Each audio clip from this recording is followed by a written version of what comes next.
விஜய் எனும் நான்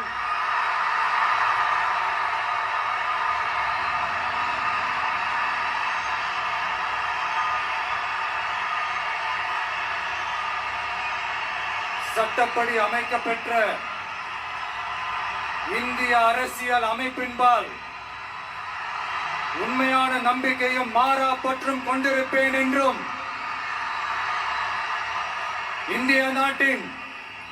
ஒப்பில்லாத முழு முதல் ஆட்சியையும் ஒருமையையும் நிலை நிறுத்துவேன் என்றும் தமிழ்நாட்டு அரசின் முதலமைச்சராக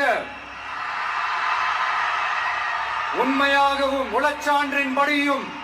என் கடமைகளை நிறைவேற்றுவேன் என்றும் அரசியல் அமைப்பிற்கும் சட்டத்திற்கும் இணங்க அச்சமும் ஒருதலை சார்பும் இன்றி விருப்பு வெறுப்பை விலக்கி பலதரப்பட்ட மக்கள் அனைவருக்கும் நேர்மையானதை செய்வேன் என்றும் ஆண்டவன் மீது ஆணையிட்டு உறுதிமொழிகிறேன்.